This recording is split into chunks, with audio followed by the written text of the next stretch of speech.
Assalamualaikum warahmatullahi wabarakatuh.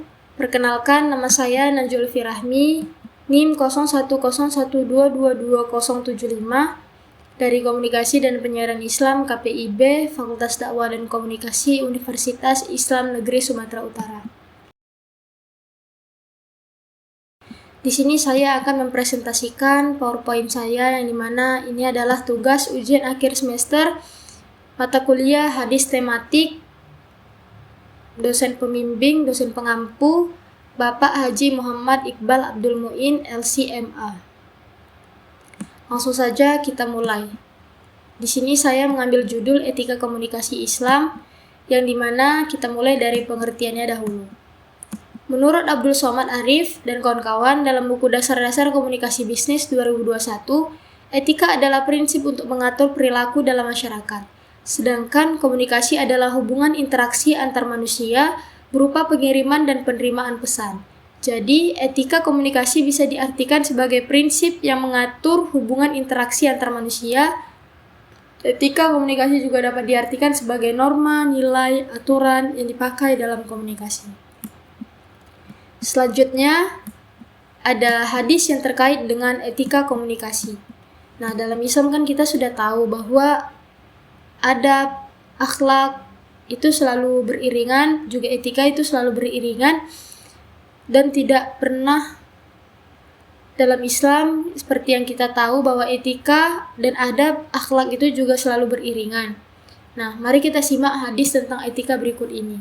Inna athqala ma wudi'a fi mizanil mu'min yaumal qiyamati khuluqun hasan wa inna Allaha yubghidul fahishal badiyah. Yang artinya adalah sesungguhnya perkara yang lebih berat di timbangan amal bagi seorang mukmin adalah akhlak yang baik, dan Allah tidak menyukai orang yang berbicara keji dan kotor. Hadis ini diriwayatkan oleh At-Tirmizi. Dari hadis ini kita tahu bahwa etika dalam berkomunikasi itu sangat diperlukan karena Allah tidak menyukai orang yang berbicara keji dan kotor. Selanjutnya, ada penerapan etika dalam komunikasi. Nah, dalam Islam, etika dalam berkomunikasi itu sudah diatur di dalam Al-Quran. Ini biasanya terkenal dengan 6 prinsip atau 6 qaulan, yaitu qaulan yang pertama adalah qaulan ma'rufah atau ucapan yang baik. Kita harus menggunakan ucapan yang baik, sopan, dan penuh kebaikan kepada orang lain.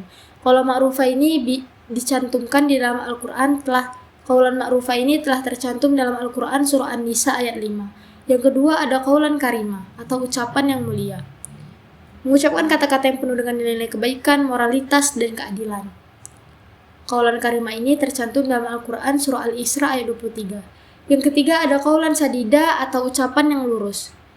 Maksudnya bagaimana nih? Kita harus mengucapkan kata-kata yang jujur, benar, dan tepat sesuai dengan fakta yang ada. Jangan suka mengada-ngada. Qaulan sadida ini bisa ditemukan dalam Al-Quran surah An-Nisa ayat 9. Selanjutnya, poin yang keempat adalah qaulan baligha atau ucapan yang tepat. Maksudnya bagaimana? Kita harus menggunakan kata-kata yang tepat, tidak bertele-tele, dan langsung pada intinya agar komunikan yang berbicara dengan kita itu paham apa sebenarnya inti dari yang kita bicarakan. Qaulan baligha ini bisa kita temukan di dalam Al-Quran surah An-Nisa ayat 63. Yang kelima adalah qaulan layyina atau ucapan yang lemah lembut. Bagaimana qaulan layyina ini? Yaitu kita harus menggunakan kata-kata dengan lemah lembut, penuh kasih sayang, dan tidak menyinggung perasaan orang lain. Biasanya qaulan layyina ini digunakan untuk berbicara dengan orang yang temperamen, orang yang emosinya tinggi. Karena apa? Karena kalau kita balas dengan emosi juga, malah nanti tidak selesai masalahnya. Maka dari itu, qaulan layyina ini adalah ucapan yang paling tepat digunakan untuk orang yang lagi sedang emosi atau orangnya mungkin yang suka marah-marah. Yang keenam atau yang terakhir ada qaulan maisura atau ucapan yang mudah. Maksudnya bagaimana? Kita harus menggunakan kata-kata yang mudah dimengerti dan dicerna oleh orang lain agar orang lain paham apa yang kita sampaikan. Qaulan maisura ini bisa ditemukan di dalam Al-Quran surah Al-Isra ayat 28. Nah, dengan mengikuti prinsip-prinsip qaulan ini, seorang muslim, kita nih sebagai seorang muslim, kita diharapkan dapat menjaga etika komunikasi yang baik, memperkuat hubungan antar individu, dan membantu menciptakan lingkungan sosial yang harmonis dan penuh kebaikan. Selain itu, penerapan etika dalam komunikasi ini membantu menciptakan hubungan yang sehat, saling pengertian, dan mengurangi potensi konflik dalam berbagai situasi. Dan selalulah ingat bahwa komunikasi yang baik adalah kunci untuk membangun hubungan yang kuat dan harmonis dengan orang lain. Mungkin ini saja yang bisa saya sampaikan dalam materi PowerPoint Etika Komunikasi Islam ini. Selanjutnya kita akan memasuki pertanyaan dan jawaban di slide berikutnya, yang dimana jika jawabannya nanti diklik akan muncul pernyataan jawaban salah atau jawaban benar. Langsung saja kita masuk. Nomor satu, kata etika berasal dari bahasa Jerman yaitu etik, kemudian diserap ke dalam bahasa Inggris menjadi etik yang berarti A. Tidak bertindak sesuai moral. Salah.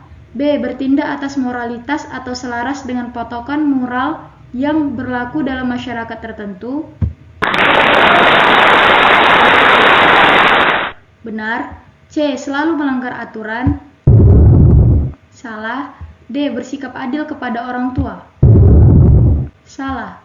Selanjutnya soal nomor 2.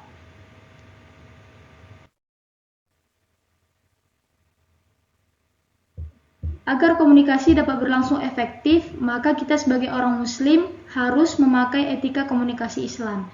Yang dimaksud komunikasi Islam adalah A. Komunikasi yang digunakan dengan bahasa asing. Salah. B. Proses penyampaian pesan keislaman dengan menggunakan prinsip-prinsip komunikasi dalam Islam. Benar. C. Komunikasi dengan jin. Salah. D. Komunikasi dengan binatang. Salah. Soal nomor 3. Bagaimana seharusnya manusia dalam berkomunikasi? Al-Quran sudah memberikan kata kunci atau key konsep. Apa saja kata kunci tersebut? A. Konsep intelektual dan berpikir kritis. B. Konsep qaulan baligho, maisuro, ma'rufa, karima, layyina, dan sadida. C. Komunikasi dengan jin. D. Komunikasi dengan makhluk hidup. Soal selanjutnya nomor 4.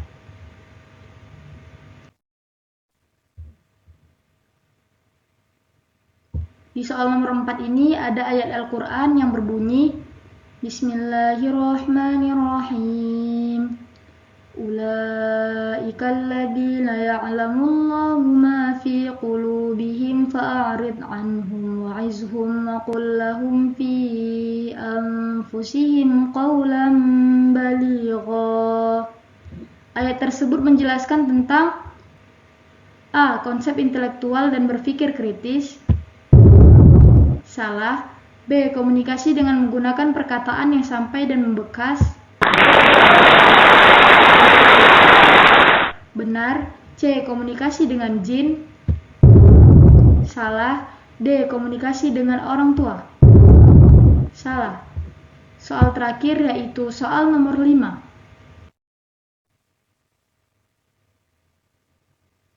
Mengapa etika menjadi hal yang sangat penting dalam berkomunikasi? Jawabannya adalah A.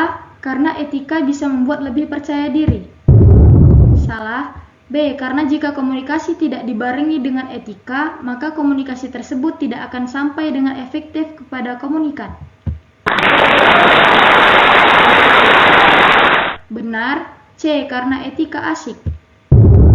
Salah. D. Karena etika membuat orang lain mengenal kita. Salah. Karena sudah berakhir soal terakhir nomor 5, saya mengucapkan sekian terima kasih. Inilah tugas dari saya. Mohon maaf jika ada kesalahan. Kepada Allah saya mohon ampun. Wabillahi taufiq wal hidayah. Assalamualaikum warahmatullahi wabarakatuh.